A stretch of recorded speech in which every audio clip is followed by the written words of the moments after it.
Can we give another round of applause for Cornbread? Thank you, thank you, thank you. We're talking about the first writer ever is in our presence. So, I mean, personally, I don't think you normally are supposed to request people to do this, but I think we should give this man a standing ovation. Thank you. Thank you. Remember Kilroy, the peripatetic GI of World War II who was always there? Well, he's not here now. And anyway, he never made his mark with the graffiti experts of today. That's because he didn't have a spray paint can and a felt-tip pen. For these are the real villains of the graffiti explosion. Well, the first graffiti that I noticed and that I admired a lot and was Tacky 183. Tacky was the top dog. Tacky took it to the max. I mean, I think this kid lived to write his name.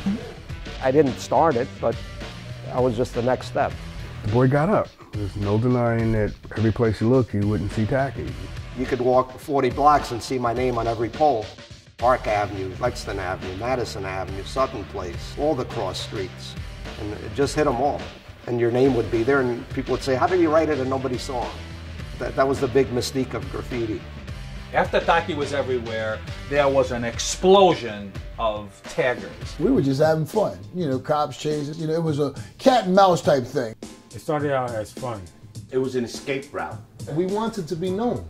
The more we got into it, the more publicity we kept getting. They write their name around so they could be known, and it don't make no kind of sense. I do not recall any of them calling themselves artists. We were not writing to make any political point at all. We were just vandals. The Vandals were a tribe of people who invaded Europe in the 4th and 5th century and for no apparent reason destroyed much of what they found there.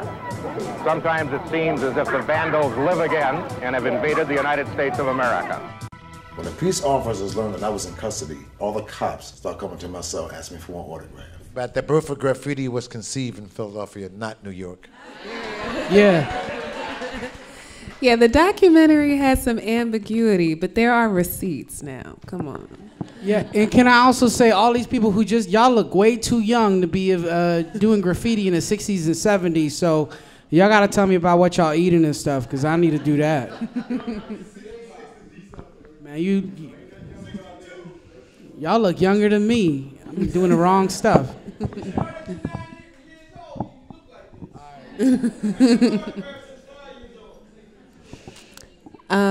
The first question that I have for both of you, and let's start with Cornbread, is when you got started, what do you remember seeing? What was the city like, and how did it change?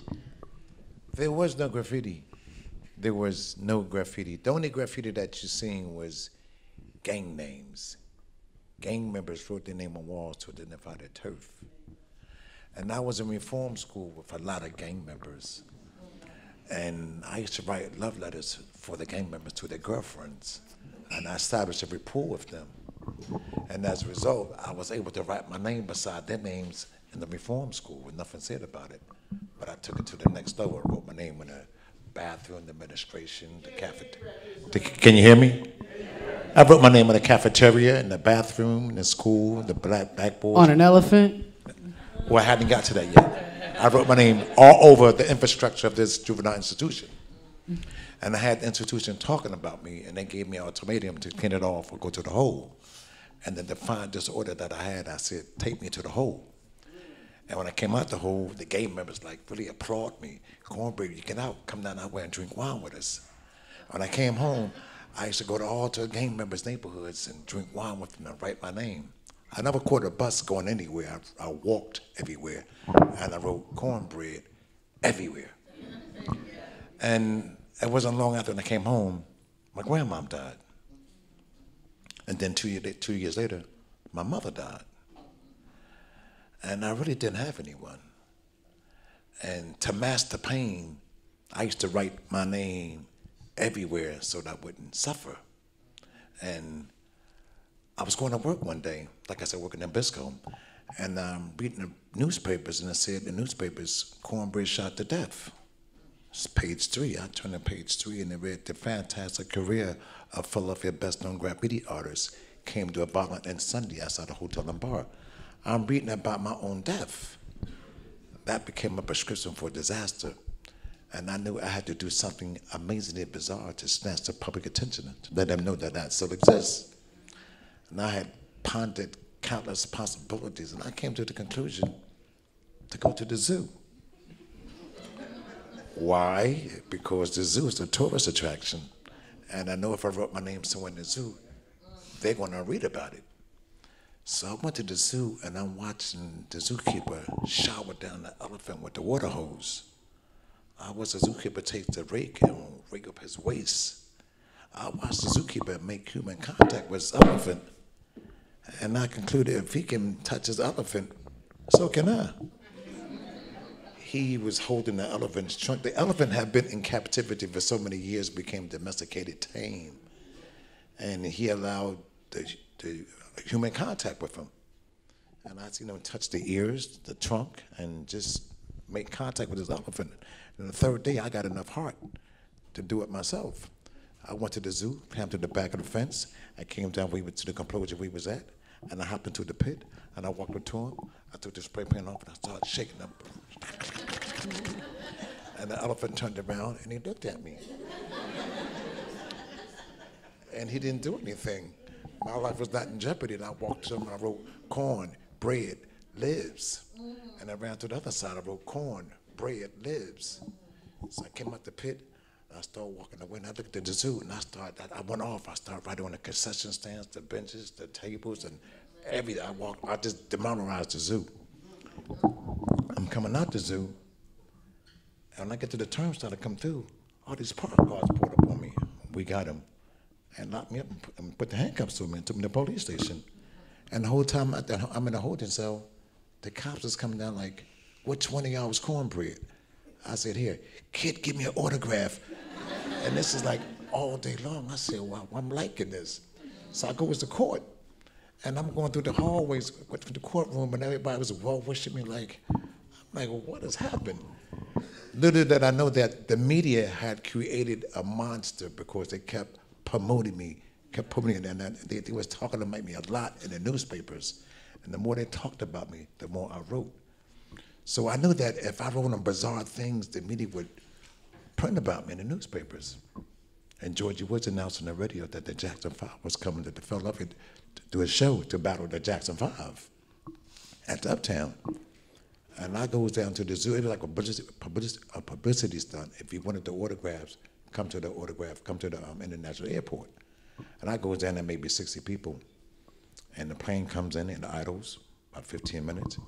And the step lifts down, and Michael Jackson came to the top of the stairwell, and he threw a kiss, and everybody went ballistic. Back then, the Jackson 5 was one of the hottest groups in America. And Michael, Tito, Jackie, Jermaine, and Marlo came down the steps. Everybody went ballistic. And in the midst of this chaos, I zip up the steps, hold on to the right corn, bread, on the jet. The jet goes to California. When it gets to California, it makes the local news. Philly graffiti artist spray paint TWA jet. Hollywood hotshots read the article and decided to make Cornbread the next movies. They sent representatives from America International Release here to Philadelphia to meet me. Without the benefit of knowing me, they just waited till I surfaced. We're coming from the Graffiti Alternative Workshop. Rizzo did not fund us.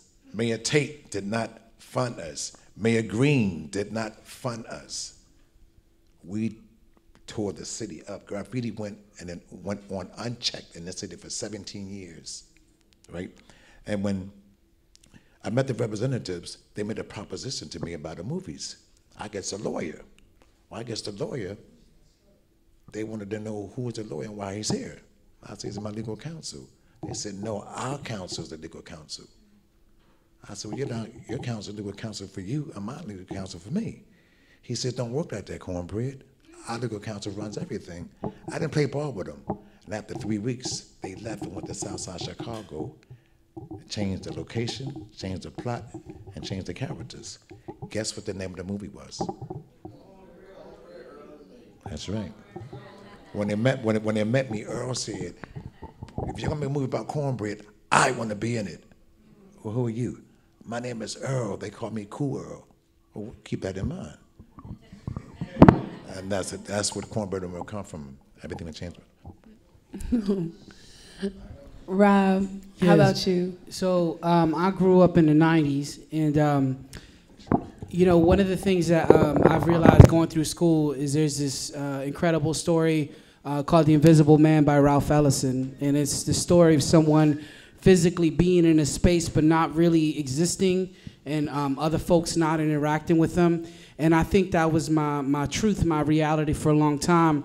For a little while in my life, I grew up in the back of the store, and I would, you know, I was like the person who would go and take out the waste every day. You know, like we grew up in like real poverty, and so that diminished all the self-respect I had for my, and you know, being in the city and starting to see, like I remember one of the first people I saw was this guy named Densky.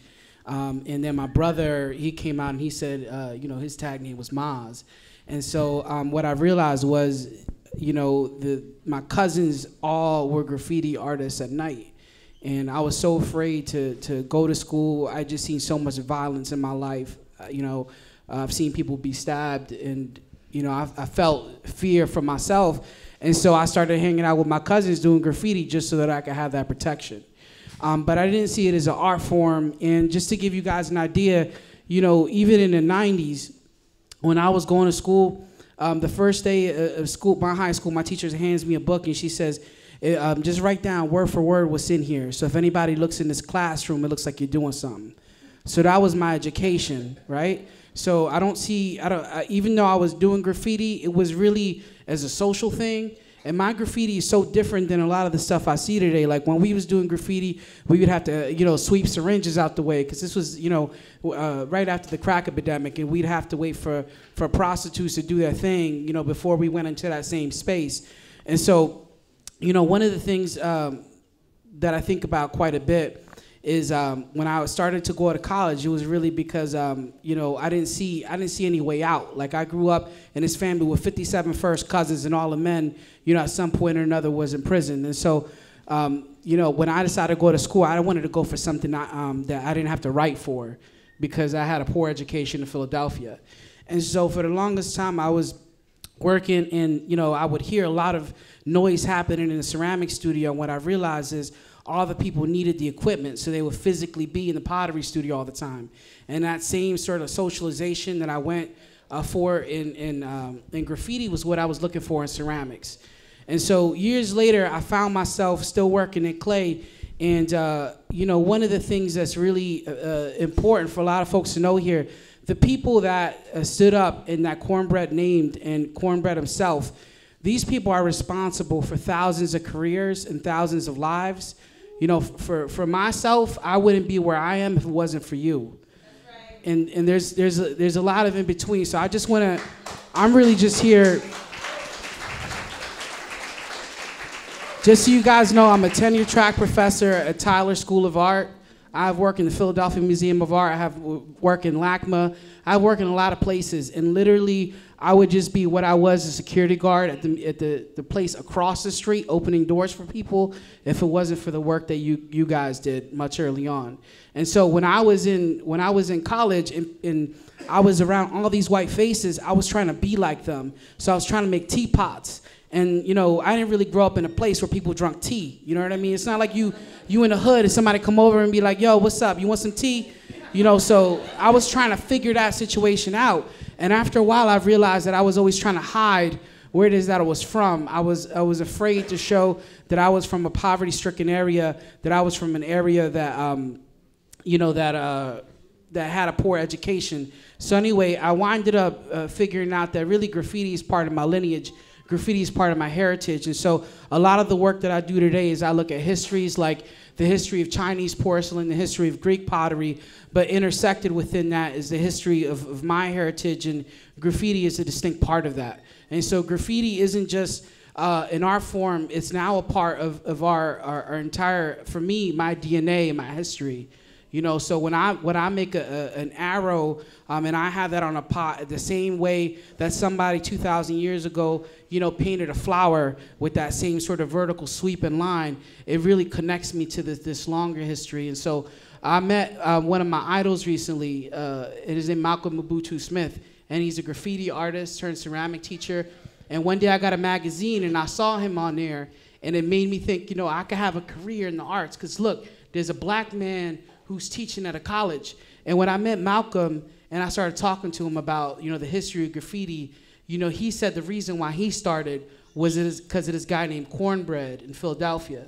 And the only thing that he remembered was the start of graffiti in Philadelphia. And so this man that encouraged me to even have a career, his inspiration was you. And so it's really incredible to you know, have this entire thing come around and be on the same stage, because, you know, I'm not exactly sure if folks that are in here know the implications of what you have done is. Like, even the curriculum in which I teach my students and engage with them every day is now has this deep sort of respect and admiration for what it is that, you know, graffiti stands for.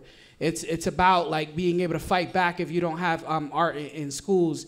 And so right now there's programs like Fresh Artists where the kids make artwork and then they sell that artwork to buy supplies back for the kids, you know what I mean? And so that's the way that people in the Philadelphia School District are having to buy art supplies.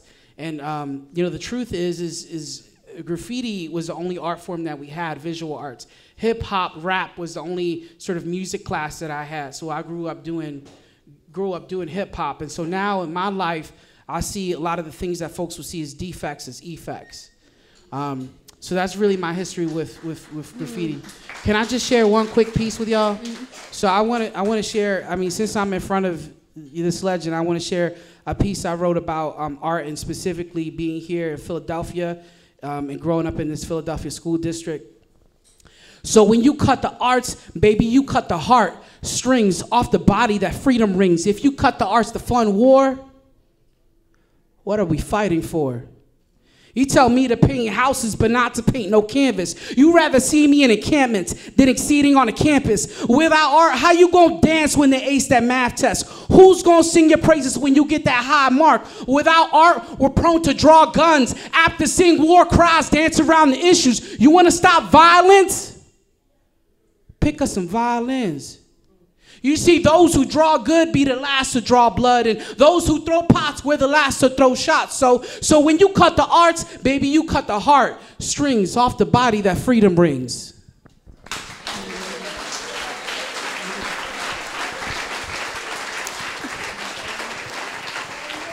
A question for Cornbread.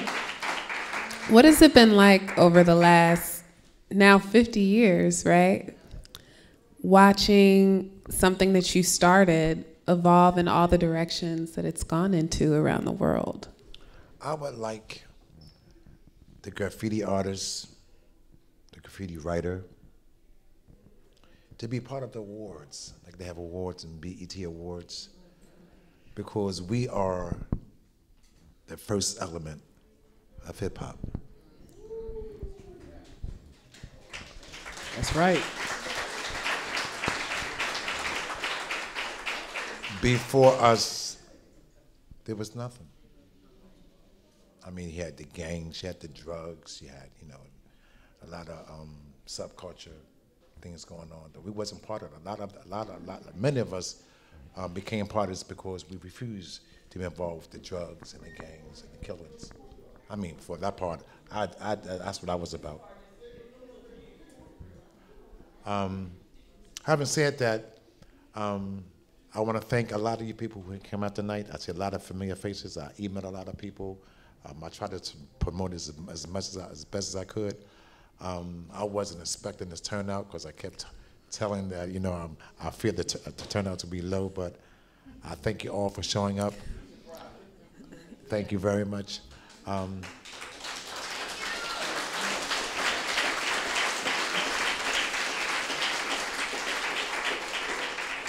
I just got back from Germany, and they say that, like, you know, when artists and entertainers and people go to Europe, they are perceived very different.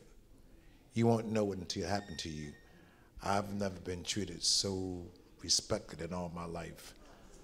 I went to 3 cities. I was supposed to go there for 3 days. I went up staying 8 days. I visited 3 cities, and there's a good chance I'll be going to Rome next year. And this is really a global culture, and a lot of people want to know where it starts at. And things just come back to me all the time, you know. I have T-shirts before you leave. I'll have some T-shirts with the elephant, with the jet. You can purchase a T-shirt at the front door before you leave, and I would love your support.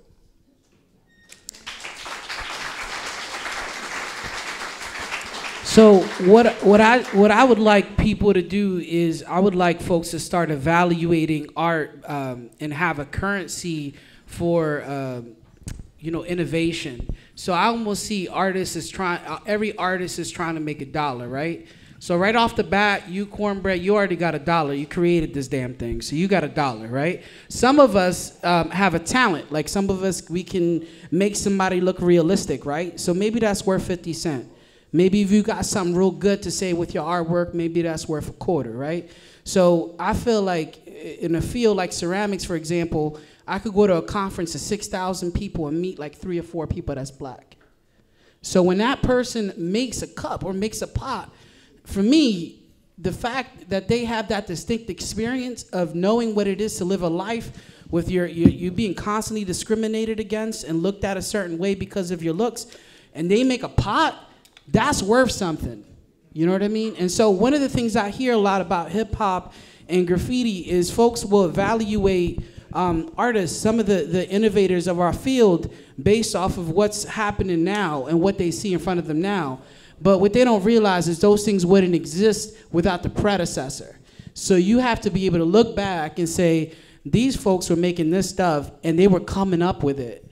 They were creating the idea of this thing that we get to, riff off of today. And so, the respect for the beginnings of graffiti, I think, really need to be more apparent than all of the sort of exposure that contemporary graffiti artists get. Like I don't mind Banksy or whatever, but like, as a Puerto Rican American, and really my ancestry is from the Congo, and so growing up in a mostly black community and doing graffiti, that's just a lot different than growing up in England and doing graffiti. And so when I do it and somebody tells me you can't do that because Banksy did it, I feel like so much of the artist community don't quite think a little bit about how an art form could be a part of somebody's lineage and heritage, and I can't really make anything else without being honest to myself. And so, the world's given me this narrow sort of ability to be able to say something with my life, gave me this lived experience, and this is all I could work from. And then people that have this entire bigger circle are coming in and saying, you know what, you can't do that because I got there first. And so for me, I think thinking a little bit about innovation, thinking a little bit about giving currency to people's lived experience, I think is so important. It's something that gets missed so much. Like we're constantly, in art schools, we're constantly giving scholarships to students who have portfolios. You know where students get portfolios at? They get portfolios at school that have art.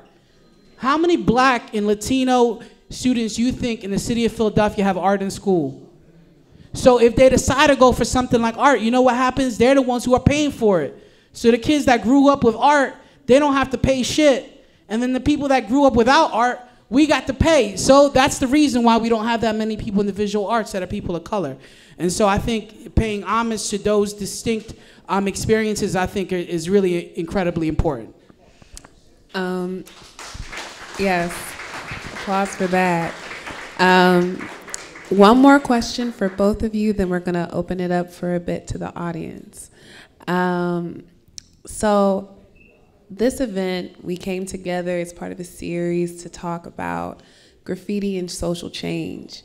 Something that you guys have both noted is that it didn't start off necessarily as art for you guys. So I'm curious, in you guys' trajectories, at what point did it become art, and at what point did it become political, if it became political? Well, for me, I go back and forth with my peers.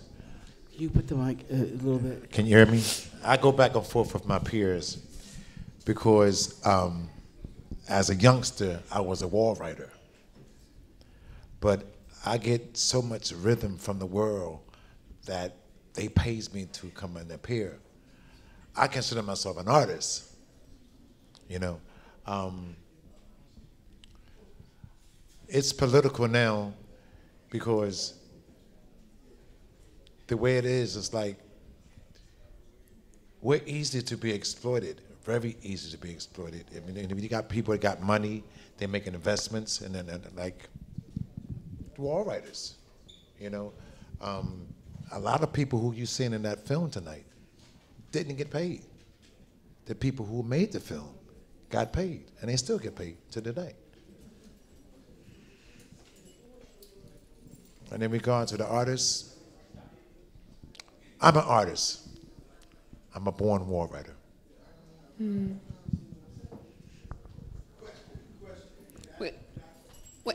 We're gonna open up to audience Q&A just right after Rob responds. So can it's a hard question for me to find because you know, I think I've lived a life, and many a person who grew up in the hood in here probably grew up in this way. That you're constantly looking like to everybody else as though they're your superior, and so going through art in school, everybody was telling me, you know, like your work, you don't have good craftsmanship, you don't have good scholarship, you know, you're not a good writer, and so I believed all those things. And so I didn't really believe that I was an artist. And when I got to graduate school, my brother got locked up for 5 years, and my brother wrote me a letter, and in the letter he signed it, this is Maz without wax, and Maz was his graffiti name. And without wax means all sincerity, but it was a term used during the Renaissance for a sculptor to be able to say, hey, I made this without wax, I made this without purity. And so my brother, who was locked up, was telling me, you know, was giving me a history lesson. And, you know, through reading that process, reading that letter and how he was referring to me as an artist, I realized that I'm not just making work and representing myself, I'm representing my brother, I'm representing my family and all the work that they did. And so I carried the burden on me to be able to do something bigger. And so I felt like I needed to have a pride in what it is that I did. And so when I started making art, for example, and making it from my history, my parents came out, and to see my father, who's like as tough as nails, you know, get emotional about the stuff that I was making. Like, my family is just happy that I'm alive, right? My family's happy that I'm alive. They're real happy that I'm not in jail. That's some real good shit right there. That's rare, right? And then on top of it, I went to school, and I'm teaching other people. You know, so the pride that comes out of them whenever I'm around them is just infectious. And I feel like anything that I could do to make them more proud, that's really my goal in life. And so if that means being an artist and trying to be the very best artist I could be, that's what I've taken on as a role. But really it's for representing a whole community of people whose voices never get heard. You know, who people don't think are capable of certain things. Like what I've been doing and what was written about in the paper was I just take my potter's wheel out in the street with a generator and I teach people how to throw pottery. And these are people who other people would think are drug dealers, who other people who are probably prostitutes, and I'm just teaching anybody and everybody. And you know what? I turn down gigs for several $1,000s to come and give an hour speech. And I go out and I give my time out for free. Because this is an egalitarian community, egalitarians, in my vision, that's how I foresee art. And so the point is you know, there's no, all this prestige and the things that people think are prestigious, to me, are valueless. Like, I've realized the function of money is just so that my son can eat, you know, but in reality, my prestige isn't, you know, being at some like Art Miami last year. I went to Art Miami, I had my work there, I had to wait for an hour to be able to get in to see my own damn artwork. And that sucked compared to this summer teaching children who've never worked with art before how to make something and see their exhibition, none of my artwork. That was so much more pleasurable. And so for me, art has really conflicted and challenged me to be able to perceive what prestige is, what it is to be an artist. For me, what I want at the end of my life is for nobody to know who I am. I want there to be so many Puerto Rican and black potters out there making money, doing little lectures that people are like, who the fuck is Roberto Lugo? You know what I mean? Because that's why I make ceramics. I make ceramics because ceramics has been used through anthropology to tell us the story of cultures past. Everything that's happened, and people say pottery shouldn't be political, but you know what? Greek pottery was about wars that were being fought. Greek pottery was about sex and all the things that were happening back then. And so for me not to include where I come from, not to include cornbread, not to include hip hop, not to include all those things would be me projecting a lived experience that I have yet to have. And so at the end of the day, I think what people are going to look back at us several thousand years later is they're not going to know individual names. Like when you look at Greek pottery, you don't say that's Hermidas, Rosenthal or whatever. You're like, hey, that's Greek pottery, right? So I think that's the same thing that's going to happen with us. And me, I take great pleasure in that because that takes all the burden off my shoulders of having to be this really great artist. And all I have to do is be part of this community. And I think that brings me great pleasure.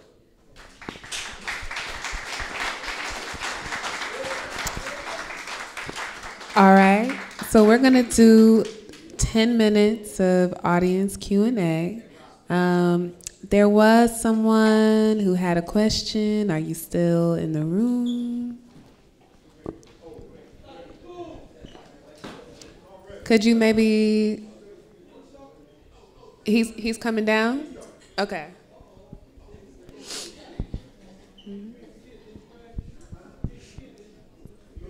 Yeah. Sir, the first question is yours. Thank you for waiting. Oh, thank you. Question I was going to say, right? What's up, fella? How you doing? Question I was going to say about... You need a mic. I can talk. I don't need a mic. I can talk about it. Question I was going to say that they were saying, right, was... Give me the mic. The question I was going to say, my name Dr. Cool, number one. That's me. Now they was talking about wall writing. Wall writers, where it came from Philadelphia. It was a vandalism, when we was doing it. Wall writing was vandalism. Hey, we destroyed a whole lot of buildings. But then one day, I'm gonna tell you the truth, how it became an art. It became an art. It was a starving artist. He used to take pictures of trees, rivers, cars, and everything. Then one particular day, in the summer of 1969 or 1970, he happened to stumble across I forget what it was. It was it was a name written on the wall on a tin piece of metal. And he happened to take it down. And when he took it down, he took it to the Pills Art Gallery, which was located at 18th and Chestnut. He put a sign up there, and the asking price was like $1,200. And that's where art came from this guy they called Dr. Cool. See, we was just wall writers then. But then, once that graffiti appealed in the gallery, that's when we decided to call it art. It was no longer graffiti. We was now known as artists. And I am the first one to be in the art gallery.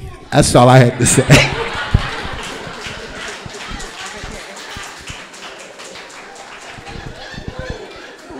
It's in the book. It's in the book. All right. So, yeah, it was so were there questions? Let's start with the young lady in the back. Who really started the Crown? I started the Crown. I started the Crown because my name has...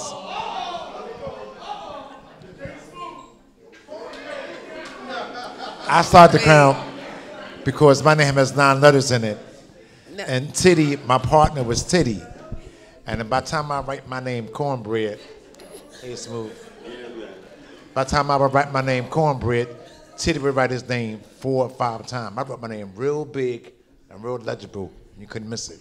And Titty write Titty all over around my name. So Titty one day wrote Titty, King of the Walls. But I had drawn Titty into the culture himself. I said, Titty, you can't write that on the walls. He said, well, nice guys, I brought you in here. I'm the king. And all kings wear crowns. And I wore the crown. I was the first person to wear the crown. And King Smooth followed up in pursuit.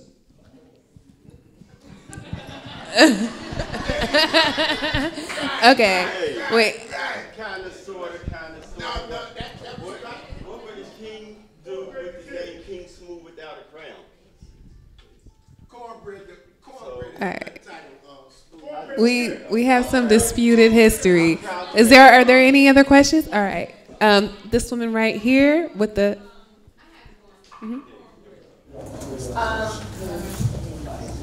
Just a boy from the hood.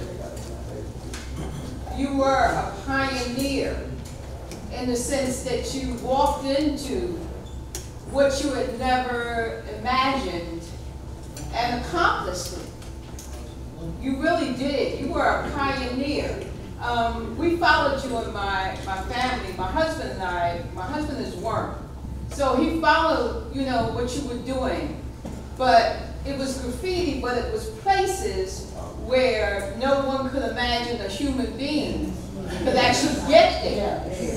So you really did open an energy of graffiti.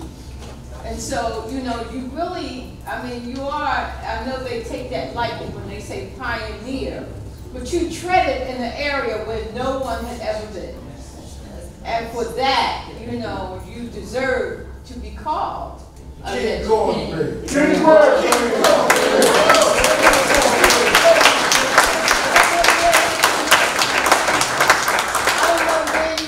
Got that tenacity from, but you really, really did pull into a certain tenacity that allowed you to go into that energy.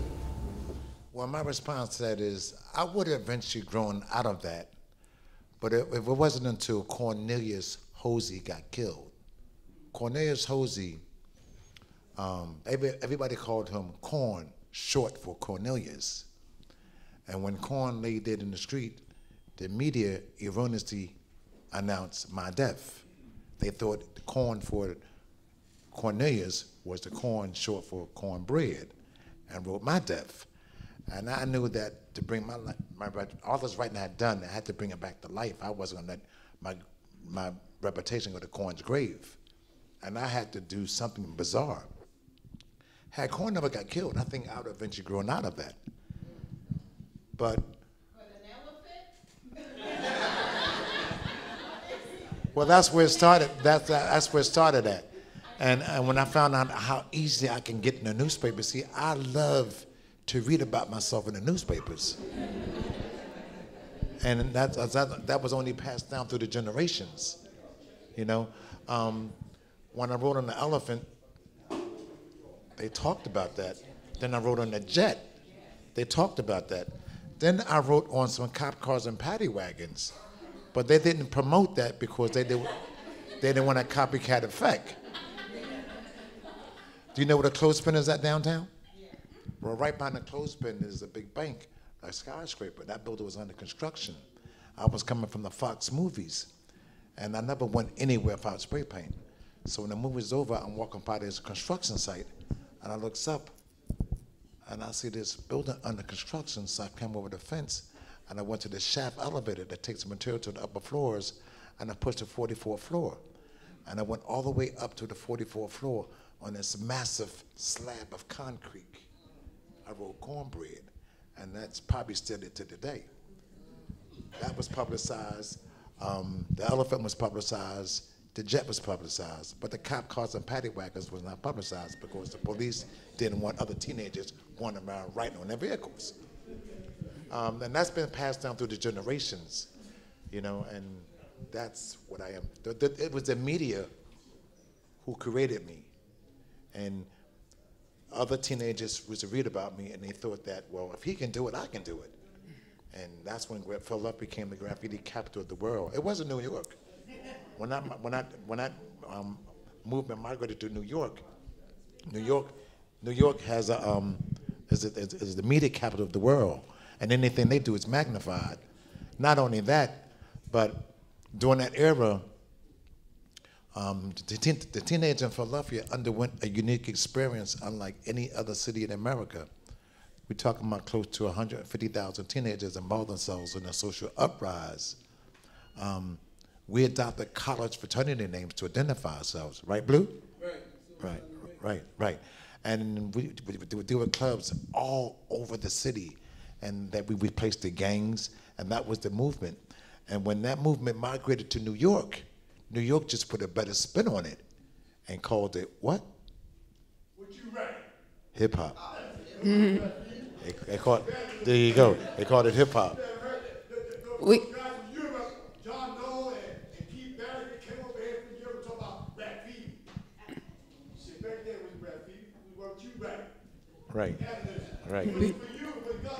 Before we get to, because we're gonna take another question here, but I also wanna connect y'all. One thing, graffiti is sort of related to the ancient word from Greek, which is graffito, which means to scratch through.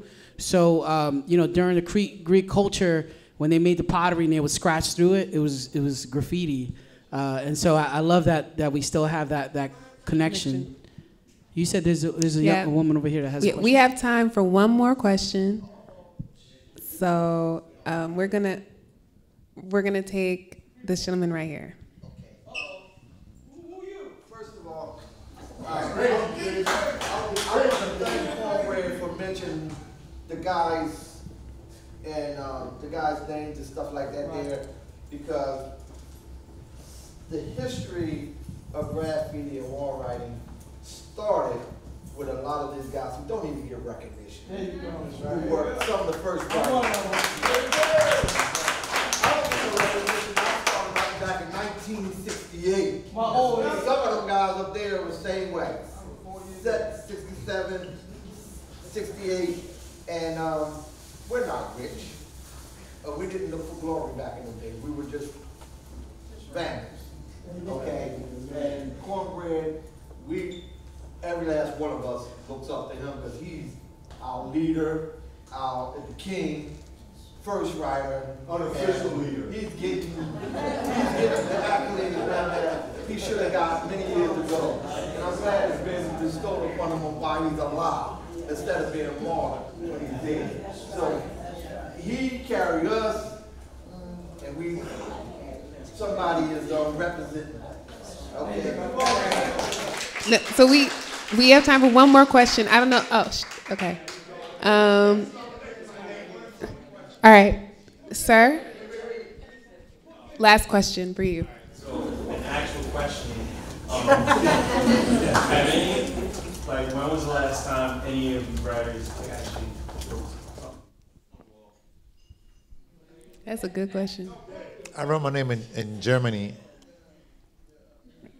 I was in Germany and they asked me to write my name. When? June. Oh. Yeah. In Germany. In Cologne. On what? On a wall. Yeah.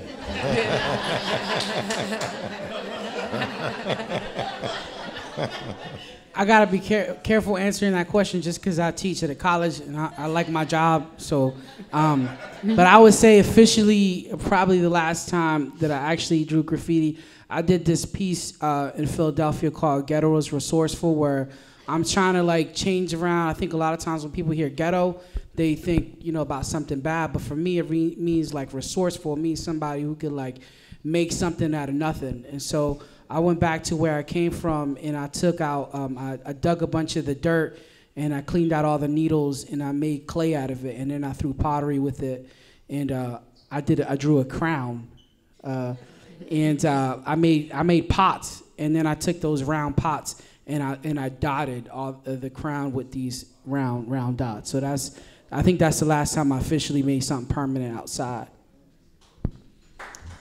All right. It's getting so sorry to have to cut this evening short. Can I say one last thing to young artists in here? Yeah, go right ahead. I've noticed when I'm making, as I've been making art, that a lot of people will try to take advantage of you.